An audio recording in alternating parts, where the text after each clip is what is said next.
부처님이 가장 위험하다고 말한 마음. 부처님께서는 평생 동안 수만 명의 사람을 만나셨습니다. 부자의 고민도 들으셨고, 가난한 이의 눈물도 보셨고, 권력자의 불안도, 평범한 이의 고통도 전부 보았습니다. 그리고 그렇게 수많은 사람을 지켜보신 뒤 부처님은 인생을 망치는 마음 한 가지를 반드시 경계하라고 말합니다. 그 마음은 우리가 흔히 생각하는 것, 게으름, 욕심, 분노, 그보다 훨씬 더 깊고 조용하고 누구나 갖고 있지만 자각하지 못하는 마음입니다. 그 마음은 아주 작은 생각으로 시작되지만 조용히 삶 전체로 번지고 결국 한 사람의 운명까지 뒤흔듭니다.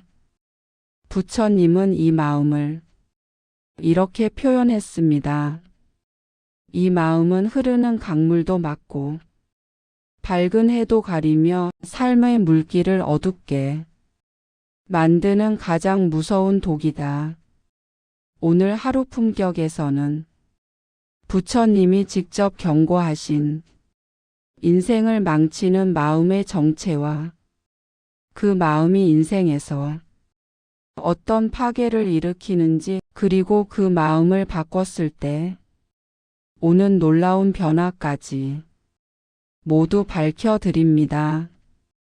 왜 나는 계속 괴롭고 왜 내 인생은 반복되는가? 사람은 살면서 이런 순간을 반드시 한 번은 경험합니다. 왜 나는 계속 막히는 걸까? 왜 이렇게 반복되지? 왜 사람 때문에, 일 때문에, 관계 때문에 계속 상처받지? 왜 노력해도 똑같고 왜 바뀌는 게 없지? 정말 이상한 일입니다. 나는 똑같은 실수를 반복하고 비슷한 유형의 사람에게 상처받고 비슷한 감정에 빠지고 잘 되나 싶다가 다시 미끄러지고 잠깐 좋아졌다가 다시 제자리로 돌아오고, 어떤 사람은 이런 인생이 몇 년씩, 어떤 사람은 10년 넘게 반복됩니다. 그리고 대부분의 사람들은 이 반복을 내 인생이 원래 이런가 보다, 내 운이 나쁜가 보다, 나는 원래 이런 사람이니까 라며 체념으로 덮어버립니다. 하지만 부처님은 이 체념을 듣고 조용히 말씀하셨습니다. 그대의 인생이 반복되는 것은 외부의 문제가 아니라 그대의 마음이 반복되기 때문이다. 이 말은 수천 년 전에도 사람들의 가슴을 때렸고 오늘 듣는 우리에게도 벼락처럼 내려 꽂히는 말입니다. 왜냐하면 부처님은 우리가 보지 못하는 근원을 보셨기 때문입니다. 부처님은 문제의 원인을 절대 외부에서 찾지 않았다. 부처님을 찾아온 사람들은 항상 이렇게 말했습니다. 저 사람 때문에 힘듭니다. 이 상황 때문에 불행합니다. 가난해서 힘들고 환경이 나쁘고 운이 없습니다. 저 사람이 나를 괴롭혔습니다. 나는 잘못한 게 없는데 왜 이런 일이 생길까요? 하지만 부처님은 그 수많은 말들 뒤에서 정확히 한 가지만 바라보았습니다. 그대의 괴로움은 그대의 마음에서 시작되었다. 이 말은 사람들에게 충격이었습니다. 왜냐하면 사람들은 항상 상황 감정, 즉 상황이 감정을 만든다고 생각했기 때문입니다. 하지만 부처님은 정확히 그 반대를 말했습니다. 감정이 상황을 만든다. 이 말은 현대 심리학, 신경과학인지 과학에서도 압도적으로 뒷받침되는 사실입니다. 사람은 자신이 느끼는 방식대로 세상을 해석하고 그 해석대로 선택하고 그 선택대로 인생이 흐르고 그 흐름이 다시 감정을 강화합니다. 즉 사람은 자기 마음이 만든 세상에서 살아가고 있었습니다. 부처님은 인간을 괴롭게 하는 마음을 독이라고 불렀다. 부처님은 마음에서 자라는 독을 총 3가지로 정리했습니다. 탐, 과한 욕심, 진, 분노자, 증, 복수심, 치, 무지, 판단, 흐림, 잘못된 해석. 이 3독은 인생을 조금씩 갉아먹고 삶을 무너뜨리는 천천히 번지는 독입니다. 하지만 부처님은 이 3독보다 더 위험한 마음을 발견했습니다. 사람들을 진짜 괴롭게 하고 인간을 망치고 가정을 무너뜨리고 관계를 찢어내고 삶을 어둡게 만드는 마음. 사람들이 절대 스스로는 자각하지 못하는 마음. 부처님은 이 마음을 이렇게 표현했습니다. 이 마음은 사람을 조용히 무너뜨린다. 사람들은 인생이 가지는 순간을 무슨 큰 사건이나 큰 실패 때문이라고 생각합니다. 하지만 부처님은 말했습니다. 사람을 무너뜨리는 것은 작은 독이 시간 지나 커지는 것이다. 그 작은 독은 단번에 나타나지 않습니다. 처음엔 아주 미약합니다. 작은 불평, 작은 짜증, 작은 비교, 작은 자책, 작은 원망, 작은 실망, 작은 회피, 작은 왜 나만이라는 말. 하지만 부처님은 이 생각들이 모여 하나의 거대한 마음이 된다고 했습니다. 그리고 그 마음은 있어도 모르는 마음, 있어도 자각하지 못하는 마음, 그야말로 조용한 파괴자입니다. 부처님은 이 마음을 평생 동안 반복해서 경고하셨습니다. 부처님은 제자들에게 이렇게 물었습니다. 그대가 괴로운 이유는 무엇인가? 세상이 그대를 괴롭게 하는가? 타인이 그대를 괴롭게 하는가? 환경이 그대를 괴롭게 하는가? 제자들은 항상 예, 맞습니다 라고 했습니다. 누군가는 사람을 탓했고 누군가는 돈을 탓했고 누군가는 운을 탓했습니다. 그러자 부처님은 단 한 문장으로 그들의 환상을 깨트렸습니다. 그대의 괴로움은 그대 마음에서 일어났다가 그대 마음에서 자란다. 그리고 이렇게 덧붙였습니다. 이 말은 부처님의 가르침 중에서도 가장 강하고 날카로운 말입니다. 마음속 작은 독이 우리의 말투가 되고 표정이 되고 습관이 되고 선택이 되고 결과가 되고 결국은 운명이 됩니다. 부처님이 경고한 인생을 망치는 마음은 바로 이 작은 독이 자라나서 만들어낸 마음인데 대부분의 사람들은 그 정체를 끝까지 깨닫지 못합니다. 왜냐하면 이 마음은 화를 내지도 않고 소리치지도 않고 폭발하지도 않습니다. 그저 조용히 사람을 사라지듯 괴롭게 할 뿐입니다. 그리고 부처님은 이렇게 말합니다. 그대의 마음을 무너뜨리는 가장 큰 독은 밖에서 오지 않는다. 그대 자신의 마음 속에서 자란다. 이 말을 들은 제자들은 처음엔 이해하지 못했습니다. 하지만 부처님은 이렇게 설명합니다. 그대 스스로 키운 마음이 그대를 괴롭게 한다. 즉 내가 모르는 사이에 내 마음은 이미 나를 공격하고 있었다. 이 말은 충격적이지만 동시에 우리가 해방될 수 있는 힌트이기도 합니다. 왜냐하면 부처님은 그 다음 이렇게 말했기 때문입니다. 그대를 괴롭게 하는 마음을 알면 그대를 괴롭게 하는 운명에서 벗어날 수 있다. 그리고 오늘 우리가 찾을 답이 바로 이것입니다.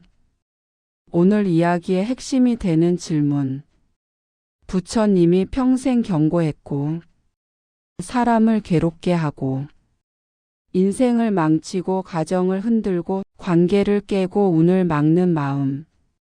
사람이 절대 알아채지 못하는 가장 위험하고 무서운 마음의 정체는 무엇인가?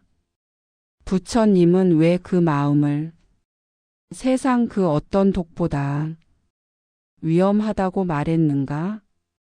그 마음은 어떻게 사람을 조용히 무너뜨리는가? 왜 사람은 그 마음을 알아채지 못하는가? 그 마음이 인생의 반복과 고통을 어떻게 만드는가? 그 마음을 버리면 인생이 어떻게 달라지나? 그 마음은 어떻게 정화되는가? 이 모든 것을 이 영상에서 깊고 명확하게 풀어드립니다. 자, 이제 전반부에서 그 무서운 마음의 정체가 드러나게 됩니다. 그 마음은 어디에서 시작되는가? 부처님은 인생은 마음이 만든다고 말했습니다. 하지만 사람들은 이 문장을 너무 당연하게 듣습니다. 그만큼 사람들이 이 가르침을 제대로 이해하지 못한다는 뜻이기도 합니다. 사람들은 자기 인생을 이렇게 말합니다. 나는 상황 때문에 힘들어. 내가 선택할 수 있는 건 별로 없었어. 환경이 나를 가도 타이밍이 안 맞았어. 하지만 부처님은 그 말들을 모두 듣고 조용히 고개를 저으며 이렇게 말합니다. 그대의 상황을 만든 것은 그대의 마음이다. 즉 인생을 망치는 마음은 어디서 갑자기 나타나는 것이 아니라 내가 모르는 사이에 내 마음 속에서 자라나고 있다는 뜻입니다. 그 마음은 처음엔 아주 작습니다. 작은 불만, 작은 비교, 작은 실망, 작은 두려움, 작은 나만 불행하다는 느낌. 하지만 이 작은 마음이 계속 누적되면 어느 순간 삶 전체의 방향을 바꿔버립니다. 사람은 이걸 느끼지 못합니다. 단지 운이 나쁘다. 왜 이렇게 막히지? 라고 느낄 뿐입니다. 부처님은 이미 알고 계셨습니다. 위험한 것은 마음이지 세상이 아니다. 사람은 왜 스스로도 모르게 무너질까? 부처님은 인간을 관찰하셨습니다. 한 사람, 두 사람 정도가 아닙니다. 10년, 20년도 아닙니다. 부처님은 인간의 마음이 어떻게 살고 흔들리고 무너지고 회복되고 다시 무너지는지 그 모든 과정을 평생 동안 지켜보셨습니다. 한 사람의 삶이 태어나는 순간부터 고통이 시작되는 순간까지 그리고 그 고통이 어떻게 스스로를 삼키는지까지 부처님은 전부 알고 계셨습니다. 그리고 그 중에서도 사람이 무너지는 과정에는 항상 한 가지 공통점이 있었습니다. 사람은 어느 날 갑자기 무너지지 않는다는 사실입니다. 사람은 갑자기 상처받지 않습니다. 갑자기 불행해지지 않습니다. 갑자기 관계가 끊어지지 않습니다. 갑자기 마음이 어두워지지 않습니다. 갑자기 운이 막히지 않습니다. 그 끝에는 언제나 조용히 자라나는 마음의 독이 있었습니다. 부처님이 본 조용한 독의 첫 번째 특징, 감정이 아닌 해석이 문제다. 사람은 감정 때문에 괴롭다고 생각됩니다. 저 사람이 날 화나게 했다. 그 사건 때문에 상처받았다. 상대가 잘못해서 내가 힘들어졌다. 환경이 나빠서 우울하다. 하지만 부처님은 감정 자체보다 더 무서운 것을 보셨습니다. 바로 감정을 해석하는 마음의 방식입니다. 같은 일을 겪어도 어떤 사람은 금방 잊고 어떤 사람은 평생 고통을 반복합니다. 부처님은 그 차이를 마음의 해석이라고 보았습니다. 그리고 이 해석하는 마음이 사람의 인생을 망치는 가장 중요한 원인이 된다고 경고했습니다. 왜냐하면 해석은 감정보다 오래 남기 때문입니다. 감정은 몇 시간에 끝납니다. 하지만 해석은 습관이 되고 성격이 되고 그 사람의 세계가 됩니다. 사람은 이렇게 느끼기 시작합니다. 나는 늘 불행해. 세상은 나에게 냉정해. 나는 피해자야. 사람들은 믿을 수 없어. 나는 항상 선택받지 못해. 내 인생은 왜 이럴까? 이 해석들이 쌓이면 그 사람은 점점 더 어두운 방향으로 인생을 끌고 가게 됩니다. 부처님은 바로 이 부분을 지적하며 이 마음이 인생을 망친다고 경고하셨습니다. 부처님이 본 조용한 독이 두 번째 특징, 사람은 문제를 자신 밖에서 찾는다. 부처님은 이런 말씀을 하셨습니다. 그대의 괴로움은 그대의 밖에 있는 것이 아니라 그대를 괴롭게 보는 눈에 있다. 사람은 자신의 고통을 언제나 외부에서 찾습니다. 내가 불행한 건 부모 때문이야. 내 삶이 막힌 건 사회 때문이야. 내 감정이 이런 건 상대 때문이야. 내가 안 되는 건 돈, 능력, 환경, 시대 때문이야. 이런 말들은 얼핏 들으면 그 사람을 위로하는 것 같지만 부처님 관점에서는 이 말을 하는 순간 이미 인생의 주도권을 잃은 것입니다. 왜냐하면 이렇게 말할 때 사람의 마음 속에는 이런 결론이 자라기 때문입니다. 나는 내 인생을 바꿀 힘이 없다. 이 결론이 자라는 순간 사람은 변화의 에너지를 잃고 생동력을 잃고 희망을 잃고 미래를 잃습니다. 즉 문제를 밖에서 찾는 마음이 사람의 인생을 조용히 잠식하는 것입니다. 부처님은 이것을 가장 위험한 마음의 시작이라고 표현했습니다.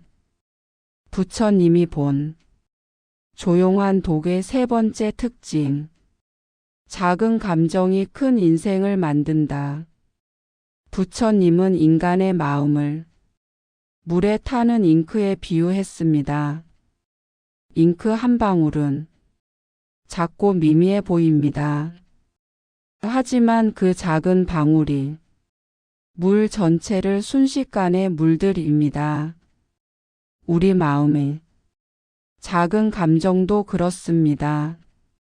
작은 불평, 작은 짜증, 작은 마음 상함, 작은 자책, 작은 비교, 작은 원망. 처음엔 괜찮습니다.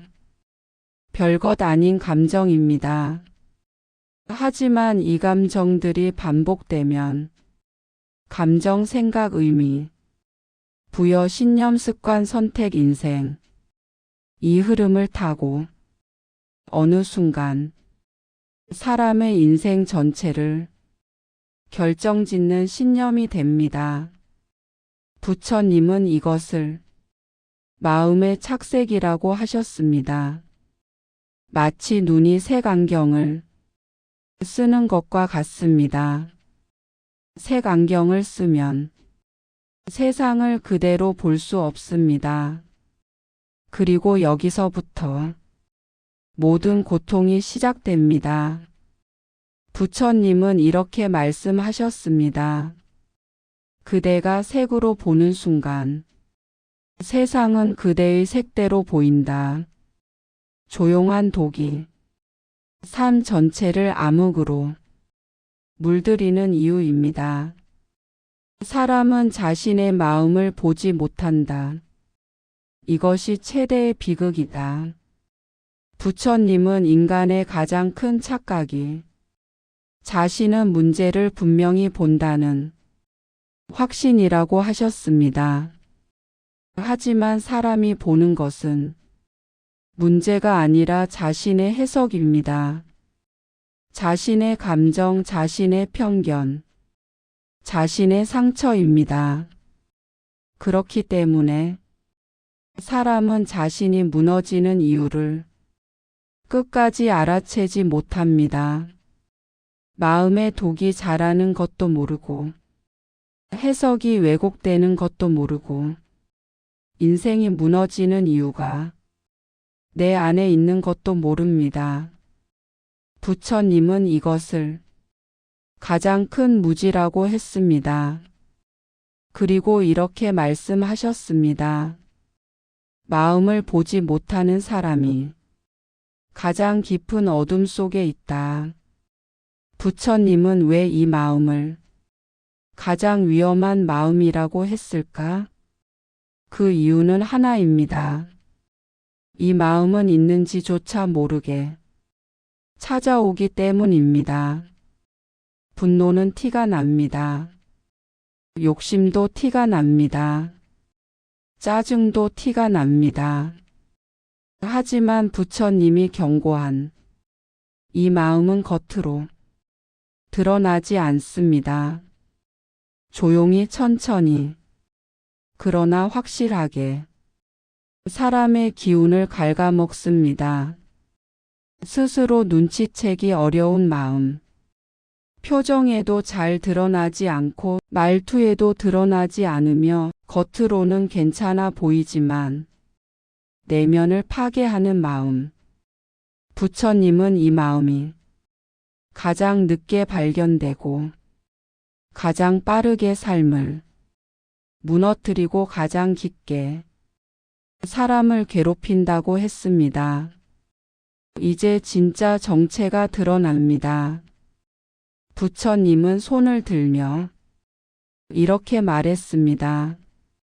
이 마음은 사람을 스스로 가두게 하고 스스로를 괴롭게 하고 스스로를 망하게 한다.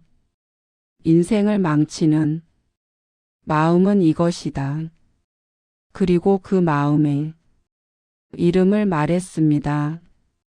잠시 후 전반부에서 그 정체가 완전히 드러납니다.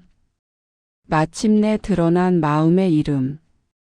도입부에서 부처님이 말한 가장 위험한 마음이 무엇인지 극적으로 예고했죠.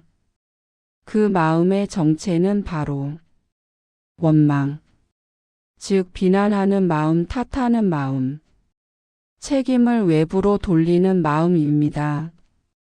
부처님은 탐욕보다 분노보다 어리석음보다 원망하는 마음을 가장 위험한 마음으로 보았습니다. 그 이유는 아주 단순하지만 동시에 인간의 심리를 통째로 흔드는 진리입니다. 부처님은 이렇게 말했습니다. 원망하는 마음은 그대를 가두고 그대를 속이며 그대를 약하게 만든다. 왜 그럴까요? 원망하는 마음은 일시적으로는 나를 위로하는 것처럼 보입니다. 하지만 실제로는 인생을 완전히 무너뜨리는 마음 구조를 가지고 있기 때문입니다. 원망하는 마음은 힘을 밖으로 던져버리는 마음이다. 사람이 원망을 시작하는 순간 인생의 핸들을 잃게 됩니다. 예를 들어 봅시다. 저 사람 때문에 내가 힘들어. 상사가 날 인정해 주지 않아서 나는 못 올라가. 남편 아내 때문에 내가 이렇게 된 거야. 환경이 나빠서 어쩔 수 없어. 지금 시대가 문제야. 이 말들 뒤에는 보이지 않는 무서운 결론이 숨어 있습니다. 그것은 바로 나는 내 삶을 바꿀 힘이 없다. 부처님은 이것이 사람에게 생길 수 있는 마음 중 가장 위험한 마음이라고 했습니다. 왜냐하면 사람은 내가 할 수 없다 생각이 들어오는 순간 모든 행동이 멈추기 때문입니다. 변화하려는 의지가 사라지고 책임감이 사라지고 회복력이 사라지고 희망이 사라집니다. 부처님은 이렇게 말했습니다. 원망은 스스로 만든 족쇄이다. 즉 원망하는 사람은 자기도 모르게 스스로를 묶어버립니다. 원망하는 마음은 행동력을 앗아간다. 부처님은 마음의 흐름을 물길의 흐름에 비유했습니다. 물이 흐르면 자연스럽게 앞으로 나아갑니다. 조금씩이라도 움직입니다. 변화가 일어납니다. 하지만 물이 고이면 썩고 냄새나고 아무것도 자라지 않습니다. 사람의 마음도 똑같습니다. 원망하는 사람은 마음이 고여 있습니다. 왜냐하면 원망은 늘 이렇게 말하기 때문입니다. 나는 할 수 없어. 내가 어떻게 할 수 있는 일이 아니야. 환경이 바뀌기 전까지 나는 바뀔 수 없어. 저 사람이 바뀌어야 내가 행복해져. 세상이 바뀌어야 내가 살 수 있어. 즉 나는 움직이지 않겠다는 선언과 같습니다. 이 마음이 쌓이면 사람은 점점 무력해지고 무력해진 사람은 아무것도 하지 않게 되고 아무것도 하지 않으면 인생은 그대로 멈추게 됩니다. 부처님은 이것을 가장 깊은 고통의 원인이라고 보았습니다. 원망하는 마음은 해석을 왜곡한다. 부처님은 이렇게 말했습니다. 원망하는 마음은 세상을 어둡게 비춘다. 원망하는 사람은 세상을 있는 그대로 보지 않습니다. 자기 마음속 상처의 렌즈로 봅니다. 예를 들어 누군가 나를 무시한 것처럼 보입니다. 누군가 나보다 앞서가면 억울합니다. 건네는 말도 비난처럼 들립니다. 누군가 칭찬받으면 나를 공격하는 것처럼 느껴집니다. 누군가 늦게 연락하면 나를 싫어해서라고 생각합니다. 원망하는 마음은 이런 방식으로 모든 상황을 나를 공격하는 사건처럼 해석하게 만듭니다. 하지만 부처님은 말했습니다. 세상은 그대에게 아무 말도 하지 않았다. 그대의 마음이 말을 만들었을 뿐이다. 원망은 현실을 바꾸지 않습니다. 현실을 왜곡합니다. 이 왜곡이 쌓이면 사람은 자신의 인생을 정확히 볼 수 없게 됩니다. 원망은 관계를 망친다. 원망이 깊어진 사람은 사람을 믿지 못합니다. 상대의 선의를 의심하고 작은 실수를 과장하며 누군가 나를 떠날까 불안해하고 사소한 말에도 상처받고 과거의 잘못을 반복해서 되살립니다.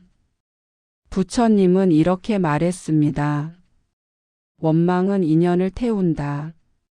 인연이 타버리면 사람은 외로워지고 외로움은 다시 원망을 키우고 원망은 다시 관계를 망치고 관계가 망가지면 삶은 더 무너집니다. 이 악순환은 생각보다 빠르게 진행됩니다. 사람은 이렇게 말합니다. 사람이 문제야. 나를 이해해주는 사람이 없어. 하지만 부처님은 말했습니다. 사람이 문제가 아니라 그대의 원망이 문제다. 원망하는 마음은 기회를 밀어낸다. 부처님은 이렇게 말했습니다. 원망하는 마음은 복이 머무르지 못한다. 왜냐하면 원망하는 사람은 기회의 문을 스스로 닫기 때문입니다. 예를 들어 새로운 제안이 와도 의심합니다. 좋은 인연이 와도 거리감을 둡니다. 발전 기회가 와도 내가 할 수 있을까? 라며 거절합니다. 새로운 변화가 와도 두려워합니다. 원망이 깊을수록 사람은 세상을 나를 해치는 공간으로 봅니다. 그러면 자연스럽게 삶의 모든 제안을 거절하게 됩니다. 이 과정은 너무 조용해서 사람은 이걸 기회가 안 온다고 착각합니다. 하지만 부처님은 이렇게 말했습니다. 기회가 오지 않는 것이 아니라 그대가 기회를 밀어낸 것이다. 원망은 마음을 먹어치우는 독이다. 부처님은 마음속의 원망을 뱀의 독에 비유했습니다. 뱀의 독은 한 번에 사람을 죽이지 않습니다. 서서히 몸을 마비시키고 조금씩 생명을 잃게 만듭니다. 원망도 똑같습니다. 처음엔 조금입니다. 조금 억울하고, 조금 불만족스럽고, 조금 슬프고, 조금 화가 나고, 조금 누군가를 탓하고, 하지만 이 감정들이 쌓이면 마음은 어두워지고, 어두운 마음은 세상을 어둡게 비춥니다. 세상이 어둡게 보이면 사람은 희망을 볼 수 없습니다.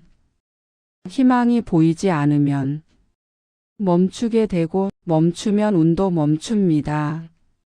부처님은 그래서 단호하게 말했습니다. 원망하는 마음은 인생을 서서히 그러나 확실하게 망친다. 원망은 결국 자기 자신을 공격한다. 원망하는 사람은 마치 누군가를 향해 화살을 쏘는 것 같지만 부처님은 이렇게 말했습니다. 원망의 화살은 먼저 그대를 찌른다. 왜냐하면 원망은 상대에게 도달하기 전에 먼저 나의 마음을 상처내고 내 기운을 약하게 만들고 내 감정을 흐리고 내 생각을 왜곡하기 때문입니다.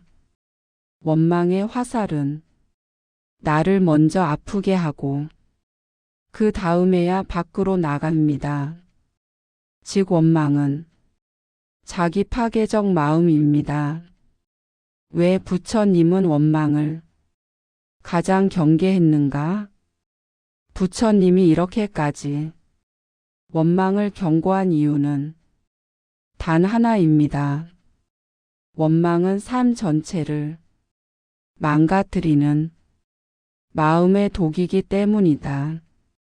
원망은 나를 약하게 만들고 나를 멈추게 하고 나를 어둡게 하고 나를 고립시키고 나를 왜곡시키고 나를 늦추고 나를 가두고 결국 나를 무너뜨립니다.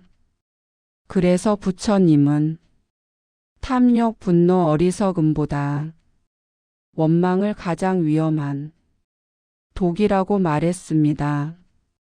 부처님은 왜 원망만큼은 즉시 버리라고 했을까? 부처님은 수많은 감정과 마음에 대해 말씀하셨습니다. 욕심도 다루셨고 분노도 다루셨고 어리석음도 다루셨습니다. 하지만 단 하나 유독 즉시 버리라, 단번에 끊어라라고 말한 마음이 있습니다. 바로 원망입니다. 부처님은 말했습니다. 원망을 버리는 순간 그대의 삶은 다른 흐름으로 바뀐다. 왜 즉시일까요? 왜 지금일까요? 왜 잠깐 가만히 두면 안 될까요? 그 이유는 원망하는 마음은 머무는 순간 자라기 때문입니다. 원망은 나를 위로하는 감정처럼 다가오지만 그 안에는 나를 파괴하는 독이 숨어 있습니다. 그래서 부처님은 이 마음만큼은 내일 버릴 것도 아니고 천천히 해결할 것도 아니라고 했습니다. 지금 버려야 삶이 지금부터 달라지기 때문입니다. 원망을 버린 제자들이 보여준 놀라운 변화. 부처님 곁에는 각기 다른 상처를 가진 제자들이 있었습니다.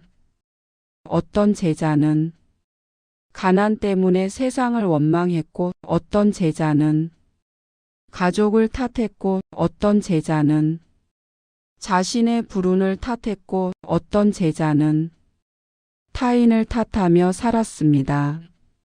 그들은 이렇게 말했습니다. 제 인생은 누군가 때문에 망했습니다. 저는 항상 피해자였습니다. 제가 불행한 건 제 잘못이 아닙니다.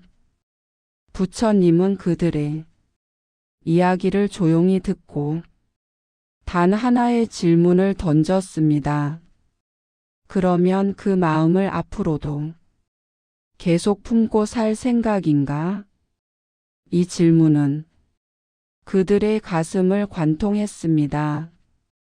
부처님은 이어서 말했습니다.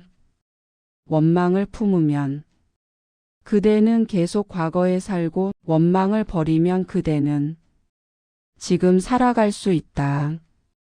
그 순간부터 많은 제자들이 자기의 마음을 돌이켜보기 시작했습니다.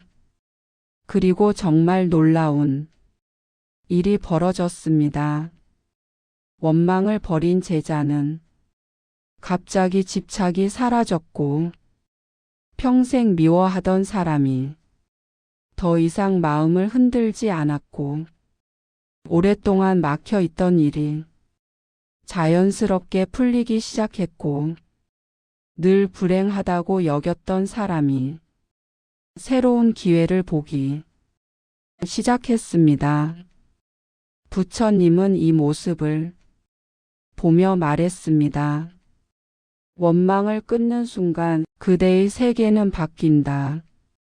왜 원망을 버리면 인생이 즉시 바뀌는가? 이 부분이 클라이맥스의 핵심입니다. 사람들이 가장 궁금해했던 것이 바로 이것이었습니다. 왜 원망을 버린다고 지금 바로 인생이 바뀌나요? 세상은 똑같은데 어떻게 인생이 달라지나요? 부처님은 이렇게 설명했습니다. 원망을 버리면 마음의 기운이 바뀐다. 우리 마음의 기운은 눈에 보이지 않지만 선택과 말투와 표정을 바꿉니다. 원망하는 사람은 늘 닫힌 마음으로 살아갑니다. 하지만 원망이 사라지는 순간 마음은 열립니다.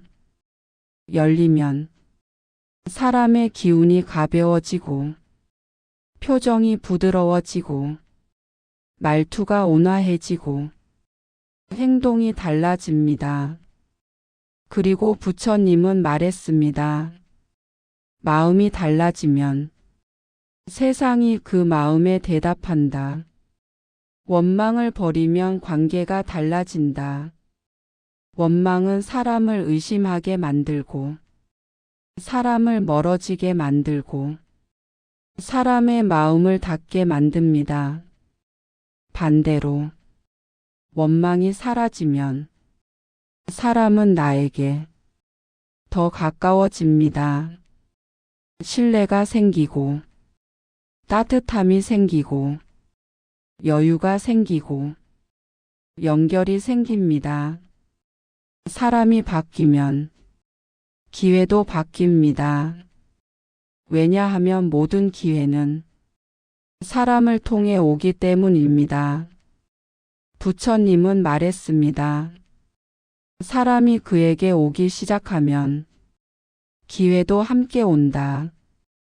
원망을 버리면 해석이 맑아진다. 원망은 세상을 흐리게 보게 합니다. 사람의 행동이 모두 오해로 보이고 말 한마디가 공격처럼 느껴지고 상황이 모두 나를 시험하는 것처럼 느껴집니다. 하지만 원망이 사라지면 사람은 세상을 있는 그대로 보게 됩니다. 부처님은 이렇게 말했습니다. 맑은 눈으로 세상을 보면 수행의 절반은 끝난 것이다. 원망이 사라지면 행동력이 돌아온다. 원망은 사람을 움직이지 못하게 만드는 독입니다. 하지만 원망이 끊어지는 순간 사람은 스스로를 다시 믿기 시작합니다. 내가 해볼 수 있지 않을까? 이번에는 다를 수도 있겠다. 조금만 노력하면 바뀔 수도 있어. 이 작은 믿음이 인생을 뒤집는 힘입니다. 부처님은 말했습니다. 자기를 믿는 자는 이미 반 이상을 걸어간 것이다. 원망을 버리면 운의 흐름이 바뀐다. 부처님은 운에 대해 큰 소리를 하지 않았습니다. 하지만 분명히 말씀하신 적이 있습니다. 밝은 마음에는 밝은 일이 오고 무거운 마음에는 무거운 일이 온다. 원망은 마음을 무겁게 만듭니다. 그 마음이 무거우면 사람은 선택도 무겁게 하고 말도 무겁게 하고 행동도 무겁게 합니다. 이게 반복되면 삶도 무거워지고 기회도 멀어지며 운도 닫힙니다. 그런데 원망이 사라지는 순간 마음은 가벼워지고 선택이 밝아지고 의도가 맑아지며 행동이 선명해집니다. 그 결과 삶의 흐름도 자연스럽게 밝아집니다. 부처님은 말했습니다. 마음이 길을 만든다. 부처님이 제시한 결론. 부처님은 이렇게 말씀하셨습니다. 원망을 놓는 순간 그대의 인생은 새로 시작된다. 이 한 문장이 이 영상의 클라이맥스입니다. 그리고 인생을 바꾸는 문장입니다. 원망을 버리는 것만으로 삶이 바뀌는 이유는 원망이 단순한 감정이 아니라 삶의 기운 전체를 조종하는 독이기 때문입니다. 그 독이 사라지는 순간 삶 전체가 움직이기 시작합니다. 이제는 어떻게 바뀌는지 알려드릴 차례입니다. 클라이맥스에서 우리는 깨달았습니다. 원망은 단순한 감정이 아니라 사람의 인생을 조용히 그러나 확실하게 무너뜨리는 독이라는 것을. 그렇다면 이제 질문 단 하나입니다. 그럼 이 마음을 어떻게 버릴 수 있을까? 원망을 놓는 순간 삶이 바뀐다면 그 문을 나는 어떻게 열 수 있을까? 부처님은 이 부분을 정말 깊이 연구하신 분입니다. 원망을 품은 사람들을 수없이 만나고 그들이 괴로움에서 어나는 과정을 직접 보며 그들의 마음이 어떻게 변하는지 세세하게 관찰하셨습니다. 그리고 결국 원망을 없애는데 필요한 수행을 단 4가지로 압축했습니다. 이 4가지는 심리학적으로도 뇌과학적으로도 명상학적으로도 전부 효과가 입증된 방법들입니다. 오늘 이 자리에서 그 4가지를 실천 가능한 방식으로 풀어드립니다. 멈추기 수행. 원망의 자동 반응을 끊는 첫 단계. 원망은 갑자기 폭발하는 감정이 아닙니다. 원망은 습관입니다. 무의식적인 반응입니다. 그러니까 원망은 저 사람이 나쁘다가 아니라 나는 이렇게 반응하도록 이미 길들여져 있다가 더 정확한 말입니다. 그래서 부처님은 무엇보다 먼저 멈추기를 하라고 가르쳤습니다. 원망이 올라올 때 당신은 이렇게 해야 합니다. 딱 3초만 멈춥니다. 그 3초 동안 숨을 한번 들이마시고 천천히 내쉽니다. 그리고 이렇게 말합니다. 이 감정은 지금 잠시 머무르고 있을 뿐이다. 이 3초 멈춤은 뇌의 반응 회로를 끊어주는 강력한 방식입니다. 심리학에서 말하길 감정이 폭발할 때 작동하는 편도체 감정 기관은 3초간 멈춤으로 진정됩니다. 부처님이 말한 멈춤의 지혜는 단순한 마음 다스림이 아니라 과학 정명상적 근거가 모두 있는 수행이었습니다. 그럴 수도 있다 수행. 해석을 바꾸는 수행. 원망은 사실에서 생기지 않습니다. 원망은 해석에서 생깁니다. 누군가가 늦게 답장했다. 나를 무시한다. 누군가가 내 말을 안 들었다. 나를 싫어해서. 누군가가 나보다 앞서간다. 내가 부족해서. 이것은 사실이 아니라 해석입니다. 부처님은 해석을 바꾸는 수행을 이렇게 제시했습니다. 그럴 수도 있다. 상대가 피곤했을 수도 있다. 실수였을 수도 있다. 나와 전혀 관계없는 이유였을 수도 있다.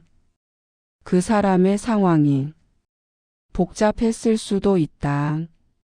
나를 공격하려는 마음은 아니었을 수도 있다. 그저 지나가는 일일 수도 있다. 이 한 문장은 원망의 불을 한순간에 꺼버립니다. 왜냐하면 원망은 확신에서 생기지만 평온은 여지에서 생기기 때문입니다. 이 한 문장은 당신의 마음을 부드럽게 만들고 당신의 마음이 부드러워지면 세상이 부드럽게 보입니다. 부처님은 말했습니다. 그대를 괴롭게 하는 것은 사실이 아니라 그대의 해석이다. 지금 내가 할 수 있는 일수행, 힘을 되찾는 수행. 부처님은 원망을 극복하는 핵심 질문을 단 하나 남겼습니다. 그렇다면 지금 내가 할 수 있는 일은 무엇인가? 이 질문은 원망을 에너지로 바꿉니다. 원망은 에너지를 빼앗지만 행동은 에너지를 생성합니다. 이 질문을 던지는 순간 사람의 뇌는 문제에서 해결로 이동합니다. 심리학에서는 이것을 전두엽 회복이라고 부릅니다. 예를 들어, 저 사람이 나를 이렇게 만들었어. 그럼 지금 나는 무엇을 할 수 있을까? 환경이 나빠서 나는 못해. 지금 내가 할 수 있는 작은 변화는 무엇일까? 왜 나에게만 이런 일이? 나는 이 상황에서 어떤 선택을 할 수 있을까? 이 질문 하나만으로 사람은 원망의 수동성에서 벗어나 행동의 능동성으로 이동합니다.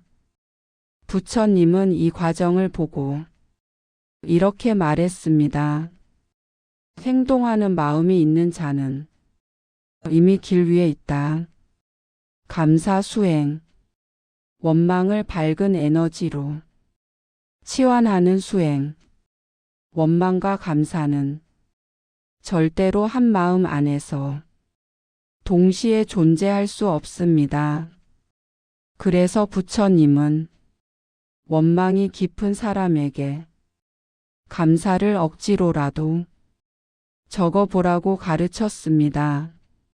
내가 오늘 누린 작은 행복, 누군가가 해준 작은 배려, 나를 지켜준 사람들, 내가 가진 건강, 먹을 수 있는 음식, 내가 받은 도움, 숨 쉴 수 있는 지금 이 순간, 이 중 3가지만 적어도 원망은 절반으로 줄어듭니다.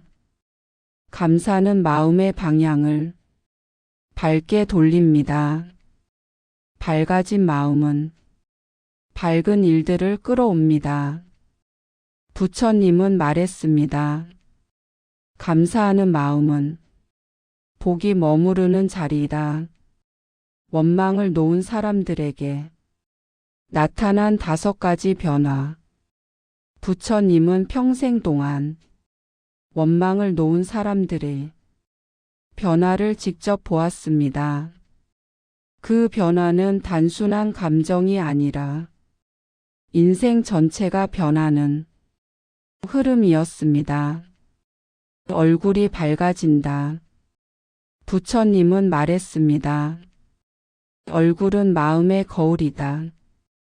원망이 사라지면 표정이 부드러워지고 말투가 온화해지고 기운이 맑아집니다. 이 변화는 주변 사람들에게 놀라울 만큼 빠르게 전달됩니다. 관계가 달라진다. 원망이 사라진 사람은 상대를 있는 그대로 보기 시작합니다. 의심이 줄어들고 오해가 사라지고 상대의 행동을 담담히 받아들이게 됩니다. 그 순간 사람은 마음을 열고 당신에게 가까워집니다. 기회가 들어오기 시작한다. 기회는 닫힌 마음이 아니라 열린 마음을 선택합니다. 원망이 사라진 사람은 기회를 받아들일 준비가 된 사람입니다. 부처님은 말했습니다. 마음이 열리면 길이 열린다. 과거에서 벗어난다. 원망은 과거에 머무르게 합니다. 하지만 원망을 놓는 순간 사람은 드디어 지금을 살아갑니다. 지금을 사는 사람만이 미래를 만들 수 있습니다. 운이 바뀐다. 부처님은 이렇게 말했습니다. 그대의 마음이 길을 만든다. 원망이 사라진 마음은 밝은 기운을 가집니다. 밝은 기운은 밝은 인연, 밝은 기회, 밝은 상황을 끌어옵니다. 운은 마음이 부르는 것입니다. 원망을 버리면 대운이 열린다. 부처님은 원망을 생각보다 더 무겁게 보셨습니다. 왜냐하면 원망은 한 사람의 마음을 파괴할 뿐만 아니라 그 사람의 미래까지 가두기 때문입니다. 원망을 버리는 순간 사람은 자유로워지고 선택의 폭이 넓어지고 세상이 밝아지고 기회가 다시 보이고 마음은 평온해지고 삶은 부드럽게 흘러가기 시작합니다. 부처님은 이렇게 말했습니다. 원망을 내려놓을 때 그대의 인생은 새로 열린다. 그리고 지금 이 영상을 보고 있는 당신은 이미 원망을 끊고 새로운 흐름으로 들어갈 준비가 된 사람입니다. 부처님은 말했습니다. 지금 이 영상을 끝까지 시청한 당신은 이제 단순한 정보를 들은 것이 아닙니다. 당신은 자기 마음을 바라보는 가장 중요한 순간, 즉 내 인생이 어디에서 막혔는지를 정확히 바라본 사람입니다. 부처님은 이렇게 말씀하셨습니다. 스스로를 볼 수 있는 자만이 진짜 삶을 다시 시작할 수 있다. 사람은 언제 무너지는가? 삶이 막히는 것이 아니라 자신의 마음이 막혀 있다는 사실을 모르기 때문입니다. 그리고 사람은 언제 살아나기 시작하는가? 마음의 막힘을 정확히 보는 그 순간입니다. 그 순간이 바로 지금 당신에게 찾아왔습니다. 당신은 더 이상 과거에 묶인 사람이 아닙니다. 원망은 과거로부터 만들어진 감정입니다. 과거에서 온 해석, 과거에서 온 상처, 과거에서 온 오해가 지금의 당신을 잡고 있었습니다. 그러나 지금 이 순간 당신은 그 모든 것을 내려놓을 수 있는 첫 번째 문 앞에 서 있습니다. 부처님은 말씀하셨습니다. 과거를 놓으면 미래가 열린다.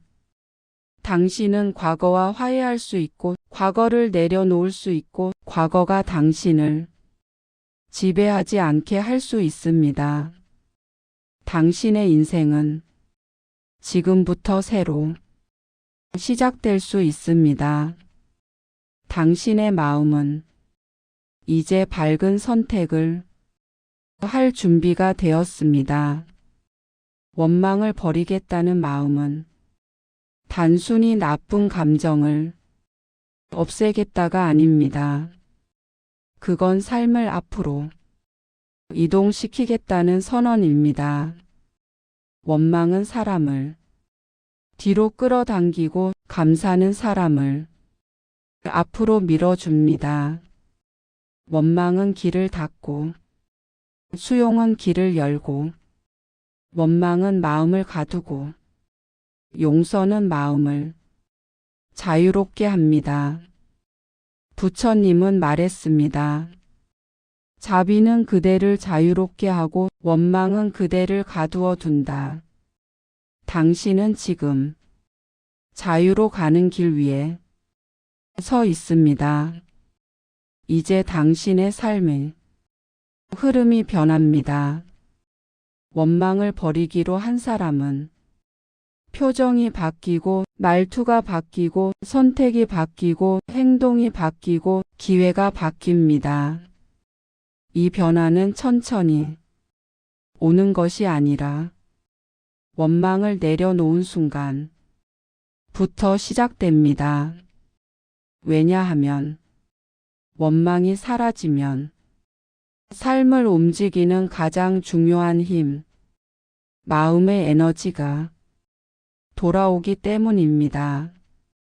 부처님은 말했습니다. 그대의 마음이 맑아지는 그 날부터 그대의 인생은 흐른다. 오늘이 바로 그날입니다. 당신의 삶은 지금부터 흐르기 시작합니다. 당신은 이미 길 위에 있습니다. 마지막으로 부처님께서 원망을 놓는 이들에게 건넨 말이 있습니다. 괴로움은 마음에서 시작되니 자유도 마음에서 시작된다.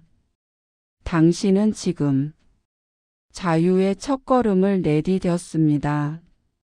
원망을 버리겠다는 이 마음 하나가 당신을 앞으로 이끌고 당신의 운명을 바꾸고 당신의 관계를 부드럽게 하고 당신의 기회를 다시 열어줍니다. 그리고 분명히 기억하세요. 당신의 인생은 오늘부터 다시 시작됩니다. 구독과 좋아요는 공양입니다. 오늘도 하루 품격 안에서 인생 이막 우아하게 즐기세요.